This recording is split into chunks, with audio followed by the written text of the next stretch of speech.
नमस्कार, मैं शिवानी भिलवाड़ा हलचल में आपका स्वागत करती हूं। आइए देखते हैं आज के मुख्य समाचार। कल चल रहा था नरेगा काम, आज बिना बारिश काले पानी से भरी धर्मतलाई, लोगों ने प्रोसेस हाउस मालिकों पर लगाया आरोप।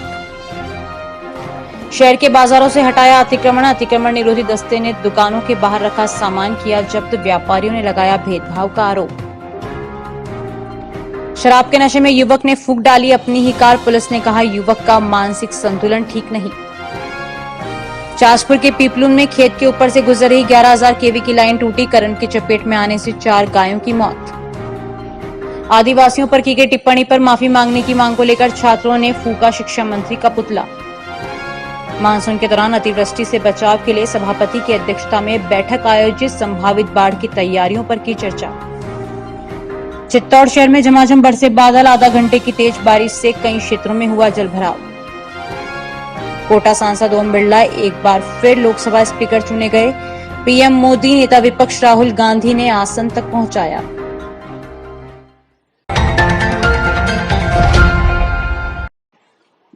चित्तौड़ रोड स्थित गुवारडी ग्राम की धर्मतलाई आज बिना बरसात के ही काले पानी से भर गई है। यहाँ नरेगा का काम चल रहा था और आज सुबह जब मजदूर पहुंचे तो उन्हें खाली नाड़ी की जगह उसमें काला पानी भरा हुआ मिला, जबकि बरसात भी नहीं हुई है। बताया गया है कि गुवारडी ग्राम की धर्मतलाई में बीती रात को प्रोसेस हाउस का काला पानी छोड़ दिया गया, जिससे धर्मतलाई का काफी हिस्सा पानी से भर गया, जबकि कल तक यहाँ नरेगा का काम चल रहा था। इस तलाई से गांव के मवेशी पानी पीते हैं, लेकिन अब रसायन युक्त काले पानी से तलाई दूषित हो गई है।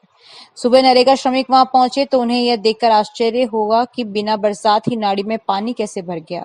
गांव के एक व्यक्ति ने आरोप लगाया कि प्रोसेस के काले पानी को छोड़ा गया है, जिसकी सुबह तक आवक जारी थी। ग्रामीणों का आरोप है कि प्रदूषण नियंत्रण मंडल इस मामले में मूक दर्शक बना रहता है। कई बार ग्रामीणों द्वारा शिकायत करने के बावजूद कोई कार्रवाई नहीं होती। उप प्रधान श्यामलाल गुर्जर ने प्रदूषण नियंत्रण मंडल के अधिकारियों पर लापरवाही का आरोप लगाते हुए कहा कि कई बार शिकायत के बावजूद भी इस पर कोई कार्रवाई नहीं करते हैं, जिससे गुवारडी वासी बहुत परेशान हैं। पूरे गांव के मवेशी इस नाड़ी से पानी पीते हैं। इससे भी कल रात प्रोसेस हाउसों ने काले पानी से भर दिया, जिससे इस भीषण गर्मी में पशु प्यास के मारे पानी पीकर बीमार होकर मर जाएंगे। उप प्रधान गुर्जर ने पहले भी इस बारे में गुवारडी बांध में काले पानी छोड़ने को लेकर कई बार यह समस्या उठाई, लेकिन प्रदूषण नियंत्रण मंडल और प्रशासन कोई ध्यान नहीं दे रहा है। प्रहलाद तेली की रिपोर्ट। एक तरफ राजस्थान सरकार मनरेगा चलाकर जहाँ रोजगार की व्यवस्था कर रही है, यहाँ पे हमारे ये जो नाडी है यहाँ पे पूरे साल हो गया मनरेगा का काम चला, और ना मनरेगा से इस चारों तरफ और पेड़ पौधे भी लगाने थे। ये धर्मतलाई है, ये धर्मतलाई के अंदर पूरे गांव की मवेशियां गायें यहाँ पे पानी पीती है, और एकमात्र साधन यही बचा था गुवारडी गांव के लिए, जहाँ यहाँ भैंसिया और गायें पानी पीती है। इसको भी आज रात ये औद्योगिक इकाइयों द्वारा आज रात को ही पानी छोड़ा गया है। बारिश का अनुमान था इनको कि बारिश आएगी, बारिश नहीं आई, पर ये जो पानी आप पीछे देख रहे हो ये सारा काला पानी ये काला फैक्ट्रियों की इकाइयों द्वारा छोड़ा गया है। अब ये सारा पानी यहाँ पे गायों भैंसों के लिए, इनको मरने के लिए यहाँ भर दिया गया है। और आगे भी ये लोग, पहले भी हमने बहुत सारी बार प्रदूषण नियंत्रणालय को भी शिकायत की थी और टीम को भी हमने यहाँ बुलाया था, पर हमारे कहने से टीम यहाँ आती नहीं है और कार्रवाई कुछ करती नहीं है। कुछ चंद लोगों के कहने से कार्रवाई करती है। तो उनसे मैं प्रशासन से निवेदन करना चाहता हूँ कि इस काले पानी को बंद कराकर इस गुवारडी गांव को, पूरे गांव की महिलाओं को और यहाँ के सभी जितने भी जीव जंतु हैं उनको प्रशासन द्वारा इस काले पानी से निजात दिलाई जाए। कालो पानी आ गयो मागी नाडी में, धर्म नाडी है, ऐस है कमा खाबा की नरेगा की मागा डंडा सब आका गांव का डंडा अड्डे रहे, पानी पीवे, ग्याबन भैंसा मर गई, लाख रुपए की भैंसा पानी पी मर गई। तब मैंने जावा कड्डे काला पानी आके दाप गया, घबरा गया, परेशान हो गया, तब मैं धर्म नाडी सुई और कड्डे जा सका। तो माँ की ये पानी की पूरी कार्रवाई करो। माँ के जानी कहीं न सारे तो माँ ये डंडा डोर माँ का मन्ना न चाहे जीना है जो पानी आज काटो कालो पानी भर गयो। यो आखी रात ओडे तगारे पावड़ा मिनट डूट गया, मेणा भी आधा भर गया। कशान गारो नाका, कशान उडू तगारे नाका पड़ी उडे महीने अयो पानी भर गयो। रात को फेटिया पानी आयो जो काला पानी ने 4-5 फेटियां सब मिलाकर काला पानी छोड़ मिले। बारिश ने छांटो ना आयो। आप देखो निवास करो, आप देखो तलाई फूल आदि भर गई। नगर परिषद के अतिक्रमण दस्ते ने शहर के मुख्य बाजारों से अतिक्रमण हटाने की कार्रवाई की। इस दौरान कई व्यापारियों ने कार्रवाई में भेदभाव बरतने के आरोप भी लगाए। जानकारी के अनुसार अतिक्रमण निरोधी दस्ते ने बाजार में दुकानों के बाहर सीढ़ियों पर रखे सामान जब्त कर लिए, जबकि लोगों का कहना है कि ठेला चौपाटियों कार्रवाई के दौरान नजरअंदाज किया गया, जो कि गलत है। दस्ते ने रेलवे स्टेशन के निकट मुरली विलास रोड से बाजार नंबर 2 गोलप्याव चौराया महावीर पार्क तक दुकानों के बाहर से अतिक्रमण हटाया। कार्रवाई के दौरान एएसआई राजकुमार गहलोत, छोटूलाल चन्नाल, जमादार कमलेश कोटियाना, होमगार्ड इंचार्ज जोरावर सिंह में जाब्ते के मौजूद थे। प्रहलाद तेली की रिपोर्ट। आज दिनांक 26/6/2024 को नगर परिषद भीलवाड़ा द्वारा एक विशेष अभियान की शुरुआत की गई है, जिसके अंदर शहर में अस्थायी अतिक्रमण को सर्वप्रथम हटाया जाएगा। उसके पश्चात सबसे पहले तो लोगों को समझाइश कर कि जो भी सामान रोड पर रखे हुए हैं वो रोड पर ना रखे, रोड को खुला रखे, आवागमन की सुविधा रहे, लोगों को किसी प्रकार की परेशानी का सामना ना करना पड़े, इसलिए रोड पर अतिक्रमण ना करें। प्रथम बार हम समझाइश करेंगे, अगर वो समझाइश से मान जाते हैं तो ठीक, नहीं मानते हैं तो फिर उन सबके ऊपर जुर्माना किया जाएगा और सामान की जब्ती की जाएगी और इसी प्रकार कार्यक्रम आगे चलता रहेगा। पूरे शहर में हम चाहते हैं कि नगर परिषद भीलवाड़ा अतिक्रमण मुक्त करवाएं और आम जन को अधिक से अधिक सुविधा मिले। आज कल से शुरुआत हो रहा है नगर परिषद से शुरू करके बाजार नंबर 2 और नेताजी सुभाष मार्केट, गोलप्याव चौराया, सब तरफ जाए, लाल बहादुर शास्त्री मार्केट, सब तरफ गए हैं और आगे भी जा रहे हैं। इसकी जांच जाती जैसे अस्थायी जो होटलें थी या जो चौपाटी टाइप बनी हुई हाँ। कुछ छुआ नहीं गया? नहीं, उनको भी छुआ जा रहा है। सबको चेतावनी दी गई, सभी ठेलों वालों के नंबर लिखे हुए हैं, सबके फोन कर रहे हैं कि भाई या तो स्वतः ही हटा ले, अगर नहीं हटाते, जैसे मैंने पहले भी कहा है, सर्वप्रथम हम सूचना देंगे, उनको जानकारी देंगे कि हटा ले। नहीं हटाते हैं तो फिर नगर परिषद की टीम द्वारा उन्हें मौके से हटाया जाएगा। भेदभाव बढ़ता जा रहा है, नहीं किसी अतिक्रमण है, हाँ, उनको नहीं हटाकर जो दुकानों के बाहर सामान था उनको जब्त करके हम खाना पूर्ति की जा रही है।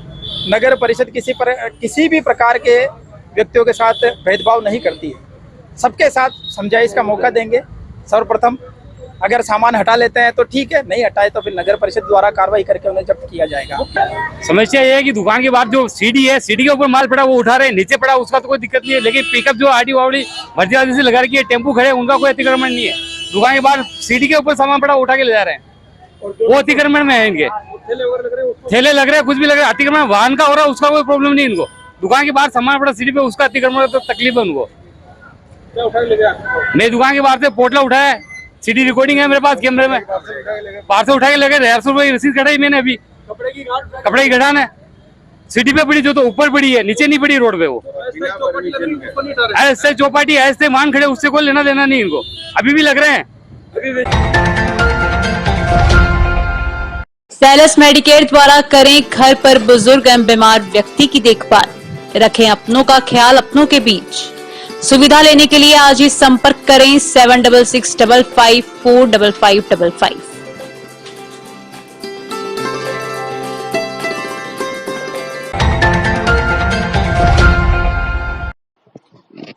एक युवक पर शराब का नशा इस कदर हावी हो गया कि उसने अपनी ही कार को सरेराह फूंक दिया। घटना भीलवाड़ा जिले के मालगढ़ थाना के शामगढ़ गांव में हुई। परिजनों के हवाले से पुलिस ने बताया कि युवक का मानसिक संतुलन भी ठीक नहीं है और उसका उपचार चल रहा है। मालगढ़ थाने के सहायक उप निरीक्षक गोपाल लाल ने बताया कि शामगढ़ निवासी देवेंद्र सिंह का दिमागी संतुलन ठीक नहीं है। उसका भीलवाड़ा अस्पताल से 3 से 4 माह से इलाज भी चल रहा है। देवेंद्र सिंह शराब का सेवन किया करता है। जब उसे नशा चढ़ा तो उसने घर के रास्ते में अपनी ही अल्टो कार को आग के हवाले कर दिया। इस घटना से क्षेत्रीय लोगों में दहशत फैल गई। आरोप है कि देवेंद्र सिंह ने नशे की हालत में लोगों को धमकाया, जिससे वे आग पर काबू पाने का प्रयास भी नहीं कर पाए। ऐसे में कार पूरी तरह जलकर राख हो गई। पास ही के एक मकान को भी आई है। उधर आग की सूचना पर पुलिस टीम मौके पर पहुंची, लेकिन तब तक कार आग की भेंट चढ़ चुकी थी। देवेंद्र नशे की हालत में मिला। पुलिस ने जब उससे पूछा कि कार कैसे जली तो उसने यह कहते हुए पुलिस को गुमराह करने का प्रयास किया कि वहां से गुजर रही केबल टच होने से घटना घटी। इस पर पुलिस ने जांच की तो केबल करीब 30 फीट ऊंचाई पर थी, जिससे आग लगना संभव नहीं था। ऐसे में पुलिस ने जब उससे दोबारा पूछताछ की तो देवेंद्र ने पुलिस को बताया कि उसका दिमागी संतुलन ठीक नहीं है और इसी के चलते उसने खुद ही कार को आग के हवाले कर दिया। उधर देवेंद्र के पिता ने पुलिस को बताया कि देवेंद्र का मानसिक संतुलन ठीक नहीं है, उसका इलाज भी चल रहा है। प्रेम कुमार गढ़वाल की रिपोर्ट।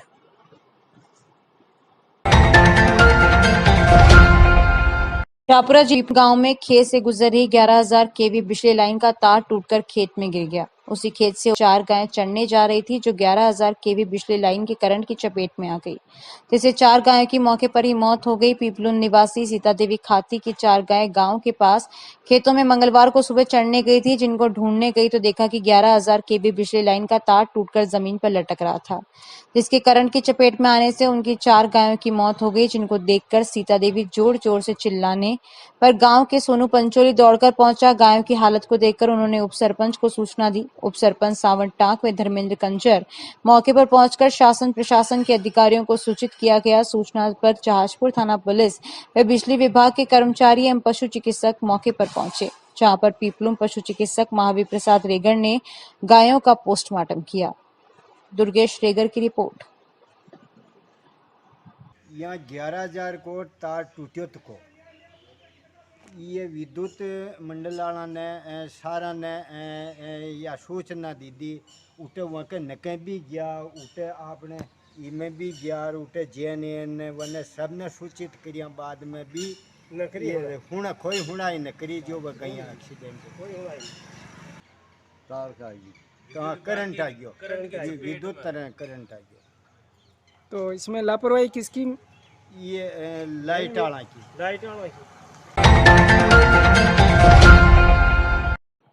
आदिवासियों को लेकर शिक्षा मंत्री मदन दिलावर द्वारा की गई टिप्पणी के खिलाफ बुधवार को सूचना केंद्र चौराहे पर विभिन्न समाज के युवाओं ने प्रदर्शन कर पुतला फूका। कॉलेज छात्र पवन मेघवंशी ने बताया कि शिक्षा मंत्री ने आदिवासी समुदाय को लेकर गलत टिप्पणी की है। यदि उन्होंने जल्द माफी नहीं मांगी तो आगे उग्र आंदोलन किया जाएगा। इस दौरान साथी छात्रों ने अपना रक्त निकाला और शिक्षा मंत्री को भिजवाने की बात कही। छात्र संघ महासचिव लोकेश बसीटा ने कहा कि यदि शिक्षा मंत्री ने आपत्तिजनक टिप्पणी की है, यदि उन्होंने माफी नहीं मांगी तो यह आंदोलन और बड़ा होगा, जिसका भुगतान राजस्थान सरकार को करना होगा। प्रहलाद तेली की रिपोर्ट।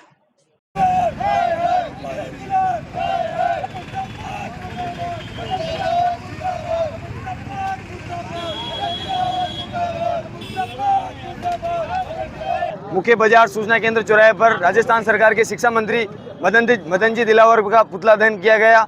उन्होंने जो आदिवासी समुदाय के ऊपर DNA के विपक्ष में जो उन्होंने जो स्टेटमेंट दिया वो कतई गलत है। वो उन्होंने सुप्रीम कोर्ट के स्टेटमेंट का उल्लंघन किया है। हम किसी भी समाज को इस तरह उनके DNA चेक करने के बारे में नहीं बोल सकते हैं। उनका ये हमने आज छात्र शक्ति ने विरोध प्रदर्शन किया है। आदिवासी समाज के लिए आपत्तिजनक टिप्पणी की है जिसका उनको भुगतना पड़ेगा और हमें हमारी मांग है कि मदन दिलावर या तो इस्तीफा दो या हमारे समाज से समुदाय से माफी मांगो। अगर उन्होंने माफी नहीं मांगी तो हमारा आंदोलन यही नहीं रुकेगा। इससे बड़ा आंदोलन होगा जिसका भुगतान राजस्थान सरकार को होगा और मदन दिलावर का होगा। भीलवाड़ा BSL लिमिटेड मंडपम में 12वां रक्तदान शिविर कैंप का शुभारंभ हुआ। रक्तदान शिविर का BSL लिमिटेड के चेयरमैन अरुण चूड़ीवाल ने दीप प्रज्वलन करके शुभारंभ किया। इस दौरान संस्था के डायरेक्टर प्रवीण जैन, संस्था के vice president OP Jangid, MS Khidiya, Arun Saraf, general manager Sanjay Tripathi, सहायक महाप्रबंधक रामदयाल जाट, मनोज गर्ग, नवीन सोनी, MM शारदा, रक्तवीर विक्रम दादी सहित सभी विभाग के प्रमुख मौजूद थे। बड़ी संख्या में BSL परिवार के स्टाफ, सभी श्रमिक व पदाधिकारी व महिला शक्ति ने बढ़ चढ़कर भाग लिया। इस बार रक्तदान शिविर का टारगेट 400 रखा गया है। महात्मा गांधी चिकित्सालय, अरिहंत हॉस्पिटल व रामस्नेही चिकित्सालय ब्लड बैंक टीम का सहयोग रहा। प्रकाश चपलोत की रिपोर्ट। भारत सरकार का अति महत्वपूर्ण उद्देश्य है हर भारतीय के स्वास्थ्य के प्रति सजगता और सचेष्टता, और विशेष करके कोविड के पश्चात भारत सरकार इसके प्रति अधिक सक्रिय हो गई है। और जहां हम स्वास्थ्य की बात करते हैं, हर व्यक्ति लाभार्थी हो, तो उसी में आवश्यक है कि हर व्यक्ति अपना सहयोग भी दे। रक्तदान ऐसा है जो हर भारतीय न्यूनतम प्रयास के द्वारा न्यूनतम खर्च के ऊपर में देकर देश के हर साथी नागरिक को प्रति अपना योगदान दे सकता है। मैंने पहली बार रक्तदान किया है और मुझे बहुत अच्छा लग रहा है। और ऐसी जो मिथ है कि भाई रक्तदान नहीं करना चाहिए, इससे बीमारी हो जाती है, कोई दिक्कत हो जाती है, ऐसा कुछ भी नहीं होता है। मैंने पहली बार दिया, बहुत अच्छा लग रहा है। हमारे जांगीर भाभी ने, जैन भाभी जी ने हमें बहुत मोटिवेट किया, इसकी वजह से हमने हिम्मत करी और रक्तदान किया। और बिल्कुल ब्लड पुण्य के काम आता है और मेरा सभी को यही संदेश है कि आगे आए, आगे बढ़ के ब्लड दें और इससे कोई प्रॉब्लम नहीं होती है बिल्कुल भी, और सब लोगों को देना चाहिए।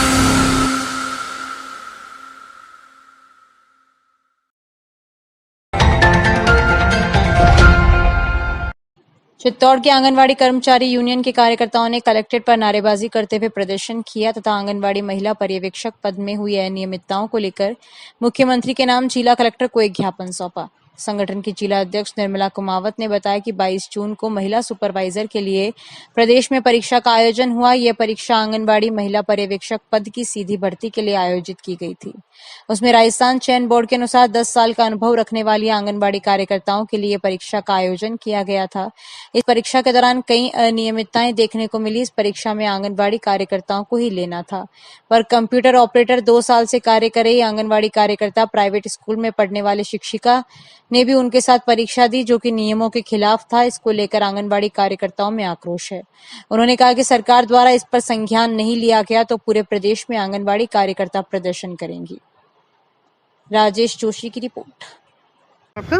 मेरा नाम निर्मला कुमावत, आंगनवाड़ी जिला अध्यक्ष चित्तौड़गढ़। और आज हमने एक पूरे प्रदेश महासंघ के आह्वान पर एक ज्ञापन प्रस्तुत किया जा रहा है जिला कलेक्टर महोदय को कि जो हमारी 22/6/2024 को महिला सुपरवाइजर आंगनवाड़ी कार्यकर्ता की सीधी भर्ती के लिए जो परीक्षा ली गई थी, उसमें राजस्थान चयन बोर्ड के नियम के अनुसार आंगनवाड़ी कार्यकर्ता 10 साल का अनुभव रखती हो और वो अपनी वरीयता सूची में आती हो, उन्हीं के लिए ये विज्ञप्ति जारी की गई थी। लेकिन परीक्षा के दौरान हमें बहुत सारी अनियमितता पाई गई। इसका हम सभी बहनों को बहुत रोष है और उसमें सिर्फ आंगनवाड़ी कार्यकर्ता को ही लेना था, जबकि इसमें कंप्यूटर ऑपरेटर प्लस 2 साल से कार्य कर रही उन आंगनवाड़ी कार्यकर्ता, प्राइवेट स्कूल में पढ़ाने वाली शिक्षिका, इन्होंने भी हमारे साथ में ये परीक्षा दी है। तो इसके लिए सरकार को सोचने का विषय है और इस विषय को अगर सरकार ने अपने ऊपर जो कोई अच्छा मुद्दा नहीं उठाया तो इसके लिए पूरे राजस्थान में आंदोलन जारी किया जाएगा और परिणाम घोषित नहीं हो उससे पहले हमारे को न्याय मिलना चाहिए। चित्तौड़गढ़ जिला मुख्यालय पर आधा घंटे तक मूसलाधार बरसात हुई। इसके चलते कई क्षेत्रों में पानी भर गया, लोगों को गर्मी से राहत मिली। मूसलाधार बरसात से शहर के कई स्थानों पर पानी भराव से लोगों को परेशानी हुई। नगर परिषद द्वारा नालों की सफाई समय पर नहीं करने से कई स्थानों पर सड़कों पर गंदी नालियों का पानी भर गया। चित्तौड़गढ़ कलेक्ट्रेट गेट पर भी पानी भरने से आने वाले लोगों को भारी परेशानियों का सामना करना पड़ा। मात्र आधे घंटे की बरसात ने ही मानसून पूर्व की तैयारियों की पोल खोल दी। शहर के किला रोड, सुभाष चौक, कलेक्ट्रेट चौराहे, प्रताप नगर, मेन रोड सहित कई जगहों पर नालों का गंदा पानी जमा हो गया। इसके चलते लोगों को परेशानी हुई। वहीं सीजन की दूसरी तेज बरसात से लोगों को गर्मी से राहत मिली। इससे पहले उमस के चलते लोगों का बुरा हाल था। राजेश जोशी की रिपोर्ट।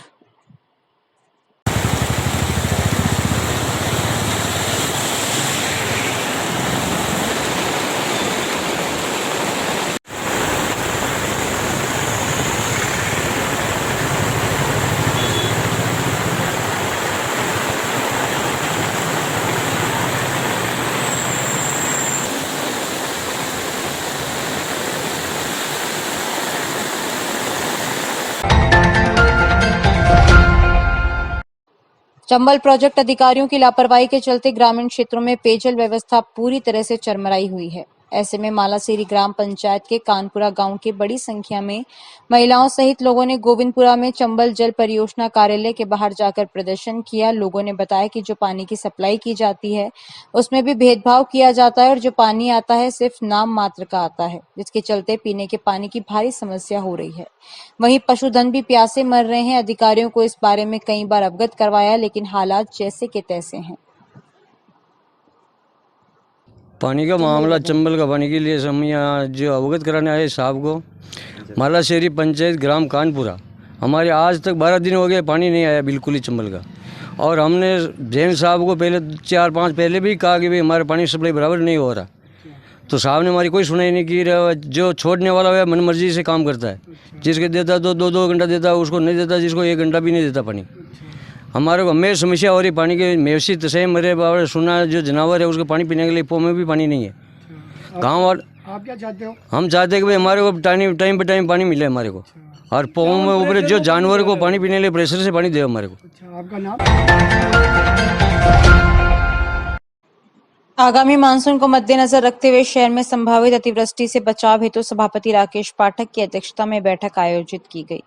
बैठक में नगर परिषद सचिव भरत जयप्रकाश मीणा आईएएस ने संभावित बाढ़ के दौरान नगर परिषद की तैयारियों का जायजा लिया।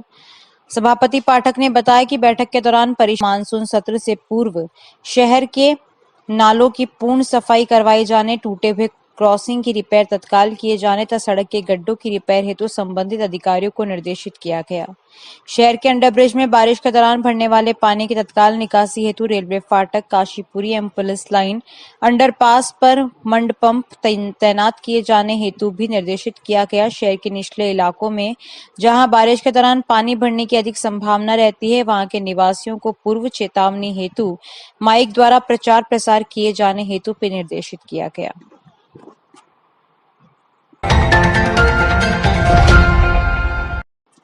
चित्तौड़गढ़ जिले के अकोला नगर पालिका में कार्यरत 26 सफाई कर्मचारियों को पिछले लगभग 8 माह से वेतन नहीं मिला। इसके चलते उनको परेशानियों का सामना करना पड़ रहा है। यह सफाई कर्मचारी बुधवार को जिला मुख्यालय पहुंचे तथा उन्होंने कलेक्टर को इसकी शिकायत की। उन्होंने बताया कि अकोला में नई नगर पालिका बनी है तथा वे नगर पालिका में सफाई कर्मचारियों के तौर पर कार्यरत हैं, पर पिछले 8 माह से उनका वेतन नहीं मिला। इसके चलते उनके परिवार के संचालन में परेशानियों का सामना करना पड़ रहा है। उन्होंने जिला कलेक्टर को शिकायत कर उनका वेतन दिलाने की मांग की है। राजेश जोशी की रिपोर्ट। हमारे सफाई कर्मचारी हमारे गांव में नई नगर पालिका हुई, उस संबंध में हमारे को अभी तक वेतन नहीं मिला। कितना समय हुआ? 8-9 महीने 10 महीने हो गए सर। कितने कर्मचारी हैं? 27 कर्मचारी हैं। तो यहाँ किसको मिलने आए आप? यहाँ हम कलेक्टर साहब को ज्ञापन देने आए। कितनी परेशानी हो रही है आपको? परेशानी 10 महीने हो गए सर। 10 महीने से हमारा वेतन नहीं मिल रहा।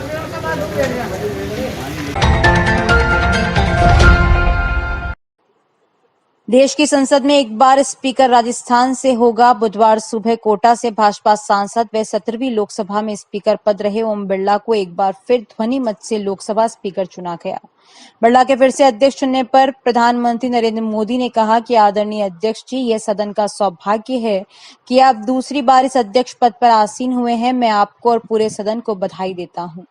लोकसभा में प्रोटेम स्पीकर भर्तृहरि महताब की अध्यक्षता में पीएम मोदी ने एनडीए उम्मीदवार ओम बिरला के नाम का प्रस्ताव रखा और राजनाथ सिंह ने प्रस्ताव का समर्थन किया। स्पीकर चुने जाने के बाद पीएम मोदी, नेता विपक्ष राहुल गांधी और संसदीय कार्य मंत्री किरेन रिजिजू ने बिरला को लोकसभा स्पीकर के पद तक आदरपूर्वक पहुंचाया और हाथ मिलाकर अभिवादन किया।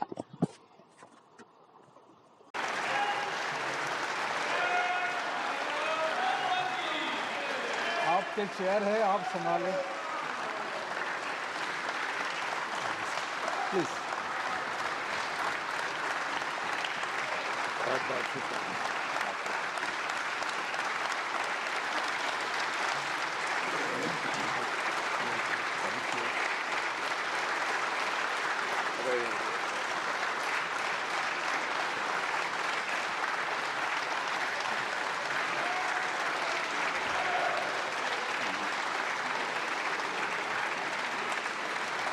अभी के लिए इतना ही। धन्यवाद।